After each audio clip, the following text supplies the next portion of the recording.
제가 너무 열이 받아서 녹취까지 다 했다가 굉장히 20분 동안 천박한 시간을 보내야만 했습니다.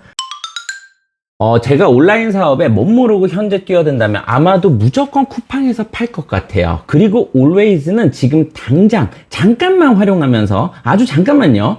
단기의 수익을 목적으로 무조건 활용은 할 것 같습니다. 그리고 상품에 따라서 다 뭐 다르겠지만요. 사입의 양이 늘거나 제조를 하게 되는 시점에서는 무조건 자사몰이나 스마트 스토어는 기본적으로 개인 샵을 구성해 둘 것 같습니다. 그 이상의 플랫폼은 저는 굳이 활용하지 않아도 현재는 충분한 매출을 낼 수 있는 시대죠. 사입량이 늘거나 어떤 내 상품들의 SKU가 늘어날 때는, 그리고 특히 브랜딩을 하며 제조를 시작할 때는 자사몰이나 스마트 스토어는 무조건 외부 유입을 활용해서 나의 판매 베이스의 채널로 가져가시는 게 정말 중요합니다. 그리고 제가 항상 말씀드리는 나의 타이틀 상품과 서브 타이틀 상품까지는 쿠팡 로켓 그로스를 통해 판매를 촉진시키고 동시에 온라인 도매 플레이를 믹스해주는 구조가 충분히 현재는 가능하다라는 것이죠. 그리고 나의 상품 중 저관여의 상품들 또는 경쟁력 있는 공급사를 내가 좀 뚫었을 때 판매가, 예상 판매가의 형성이 좀 낮게 나온다면 현재는 always 채널을 활용해서 판매를 진행할 것 같아요. 저관여 상품들은 광고 없이도 멋모르고 올려도 잘 팔리긴 합니다. 하지만 앞에서 제가 always는 지금 잠깐만이라는 활용이라고 말씀드렸죠. 굉장히 플랫폼 자체가 아직은 개인적으로는 조금 별로인 것 같아요. 개선이 너무 많이 필요하지 않나 하는 생각이 듭니다. 몇 달 전에 제가 화를 잘 내는 성격이 아닌데도 불구하고 유일하게 좀 많이 분노했었던 플랫폼이었었던 것 같습니다. 이어서 말씀드리겠고요. 제가 다루는 회사들 중 온라인 사업 관련된 회사들은 현재 모두 이러한 베이스로 진행을 하고 있습니다. 하나씩 플랫폼들과의 전반적인 흐름과 그들의 플레이 방식을 살펴보면서 24년도 1, 2분기 판매를 기획하시는 데 있어서 도움이 되셨으면 좋겠습니다.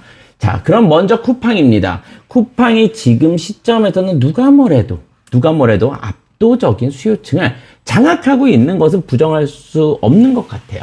제가 쿠팡의 내부적인 지휘권자나 세력에 대해서 욕을 했지만 뭐 저 역시도 쿠팡에서 쇼핑을 하고 저랑 연결된 회사들 역시 쿠팡을 다 활용해서 매출을 내고 있으니까요.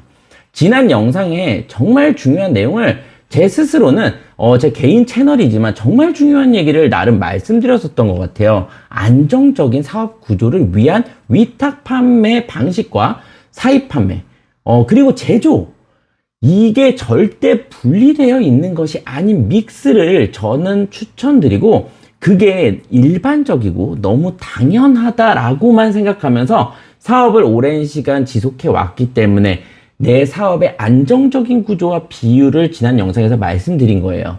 여기서 쿠팡에게 배울 점은 바로 판매 방식 믹스인 거죠. 단순한 이커머스 사업에 수수료로 돈을 버는 개념에 더한 정말 큰 장사란 걸 하고 있는 거죠. 쿠팡은 로켓 배송이라는 타이틀로 직접 사입이란 걸 하기 때문인 거죠.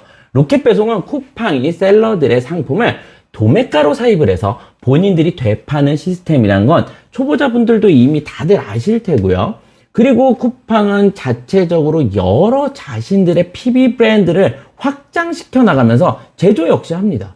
쿠팡 입장에서는 여러 브랜드들의 상품을 판매하면서 수요도가 많고 반응이 좋거나 안정성 있는 카테고리나 상품들을 쿠팡이 직접 제조업체에게 생산을 위탁해서 본인들의 브랜드로 판매가 되는 형태를 말하는 거죠.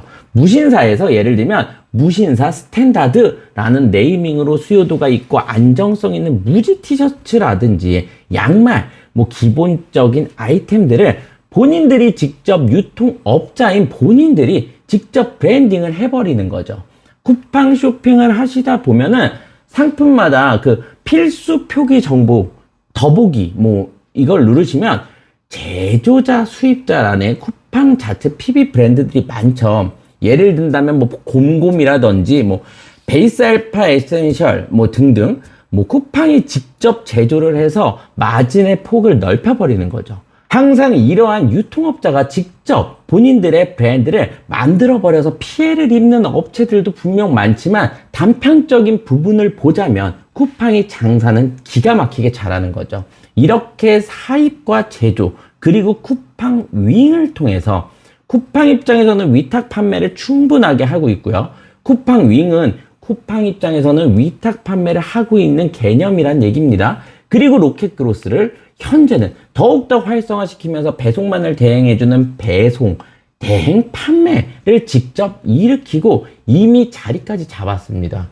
우리가 쿠팡을 활용하는 방법은 이미 기존의 로켓 배송에 큰 뿌리를 내리고 자리를 지금까지 잡고 있지 않는 이상은 로켓 배송은 일반적으로 셀러 입장에서 보면은 현재는 예전처럼 주문이 처음부터 기하급수적으로 막 늘어나지 않기 때문에 로켓 배송 역시 대량 등록으로 전략을 짜야 그나마 매출이 좀 많이 나고요.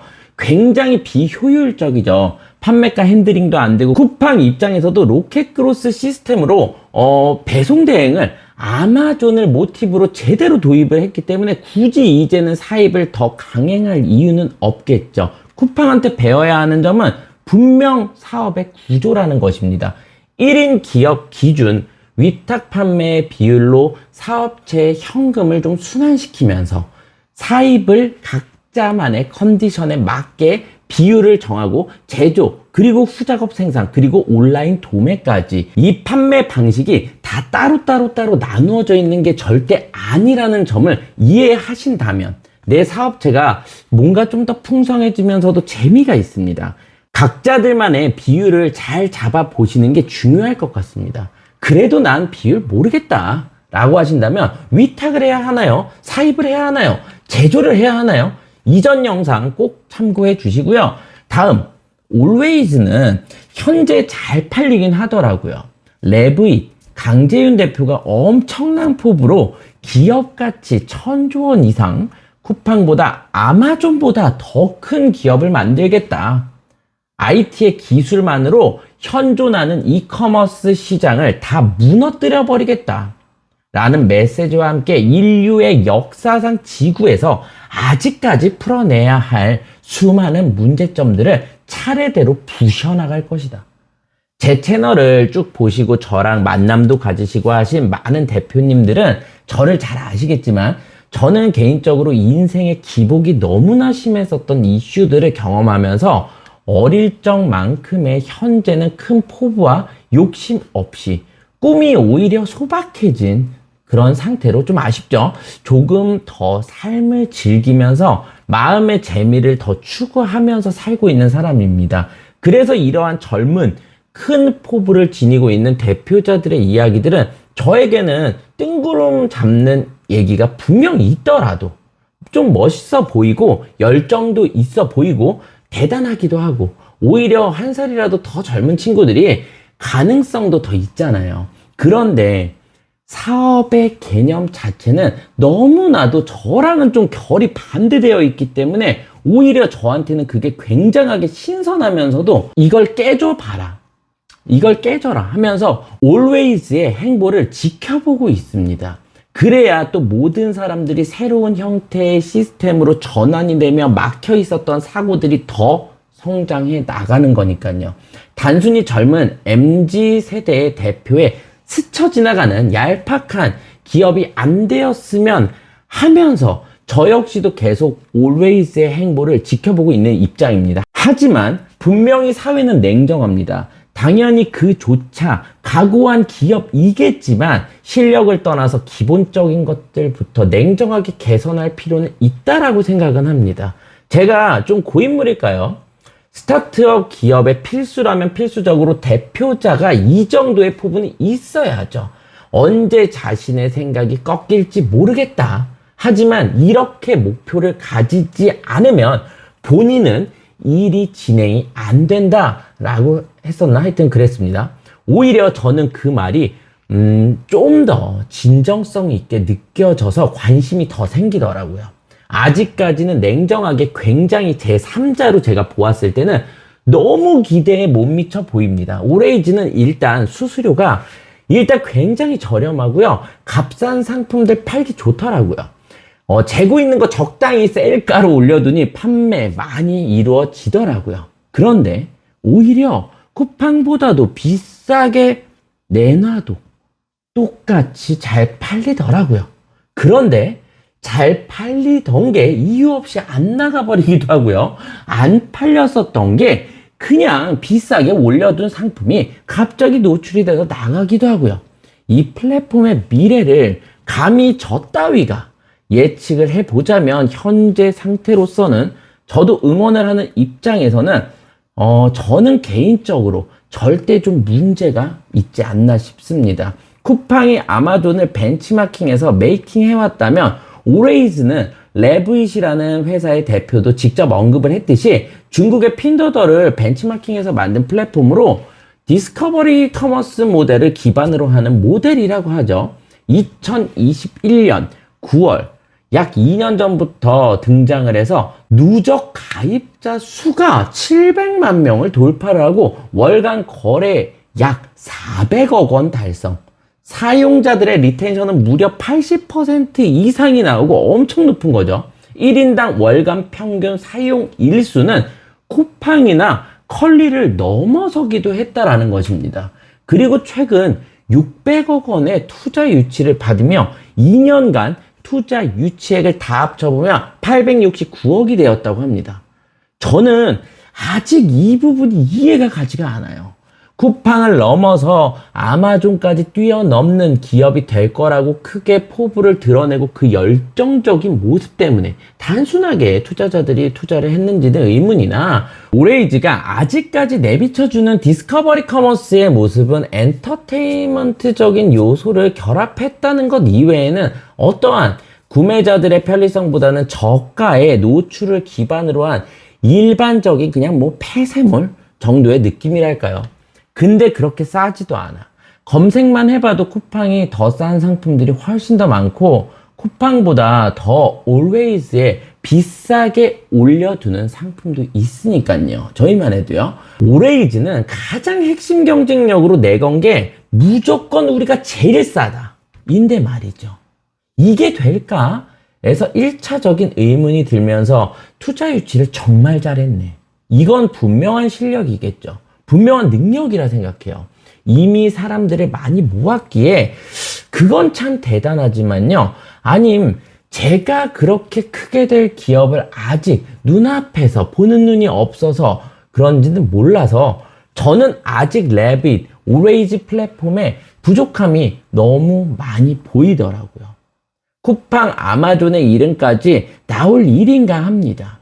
물론 신선했었던 부분도 있어요. 처음 등장했을 때 올팜이라고 해서 저도 카톡 엄청 많이 받았어요. 주변 사람들한테. 뭐 옛날 다마고치 게임처럼 식물에 물을 주고 키우고 하면 고구마도 집까지 배송해주고 한다고 하면서 그땐 그냥 그런가 보다 획기적이네.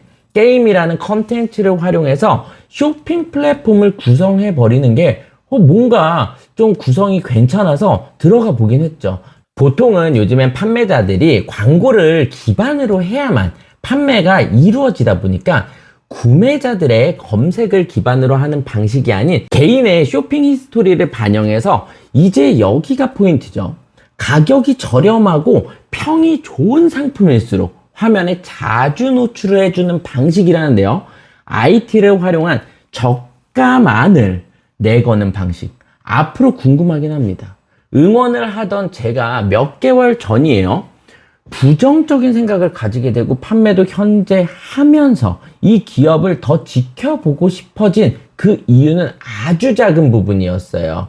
소비자만을 생각하는 쿠팡만큼 소비자들의 편의를 생략을 해버리고 그리고 그 다음 더 작은 부분 기본적으로 직접 판매를 하시는 분들은 충분히 아실 거예요. 오레이즈에 입점되어 있는 대표님들은 분명히 아실 겁니다.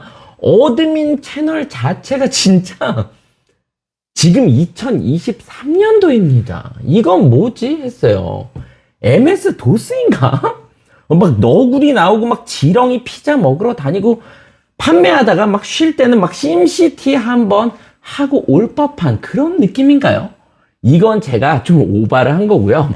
판매 관리자 어드민 보시면 진짜 사용하기가 너무 불편하게 되어 있어요. 지금이 막 무슨 금융실명제 한창 막 도입한 그 시기인가 했어요. 개선이 필요합니다. 오레이즈는 카카오의 뭐 톡딜 있잖아요. 톡딜처럼 2인이 한 상품을 결제하면은 할인가로 판매가 이루어지는 방식인데요.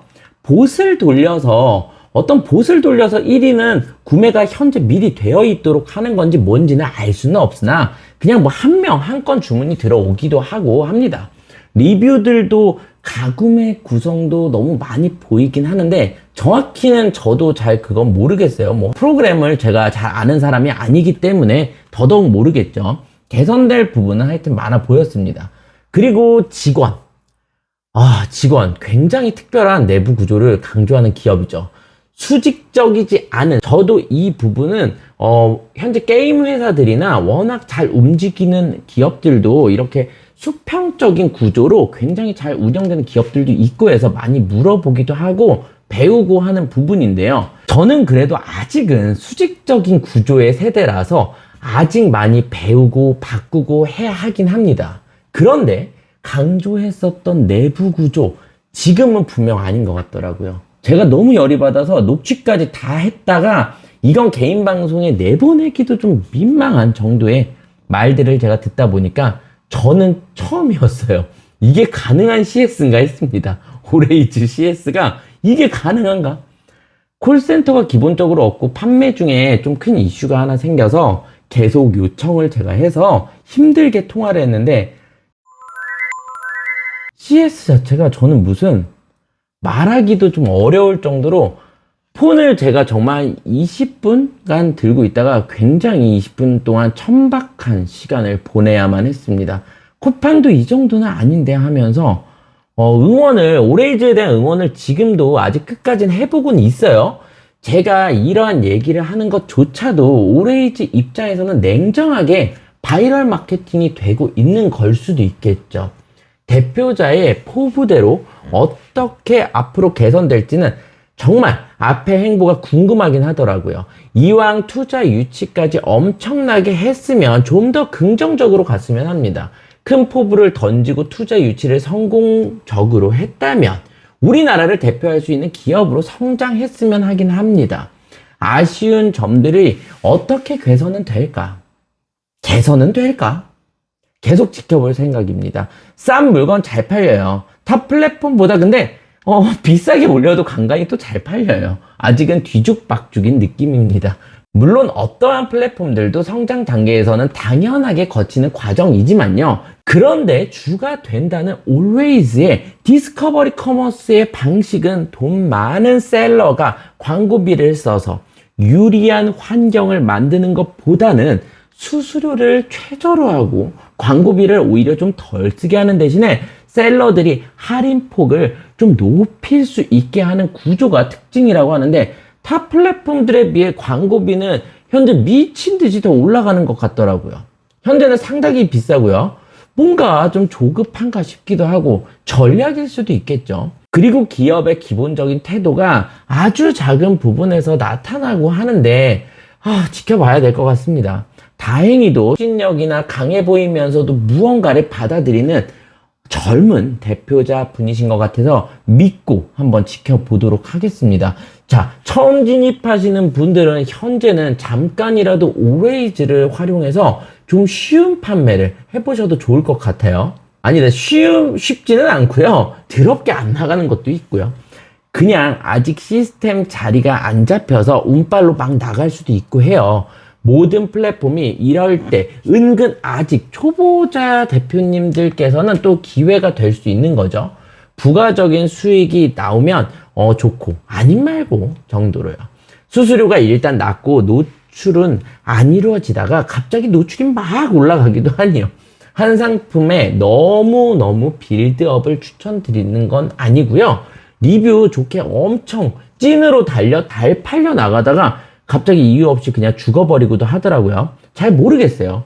대중 없는, 아직은 좀 비전을 보기에는 투자 받은 것에 비해서는 체계가 많이 미비한 거는 같습니다. 냉정하게요. 기회로 잘 활용하면 좋겠죠. 아직까지는 내 사업의 혀를 그냥 돌리는 용의 플랫폼 정도로 괜찮은 것 같고요. 제 생각인 거고요.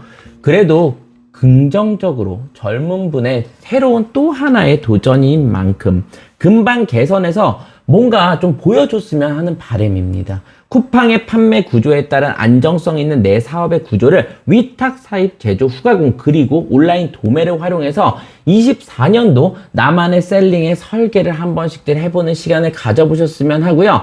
자사몰과 스마트 스토어처럼 수수료가 적은 나만의 상점의 외부 유입의 필요성과 온라인 도매의 적절한 활용의 내용을 계속해서 다음 영상으로 이어보도록 하겠습니다. 오늘도 긴 내용 끝까지 들어주셔서 너무나 감사드리고요. 저에게 시간을 내주셔서 다시 한번 감사드립니다. 지금까지 레어버스였습니다. 감사합니다.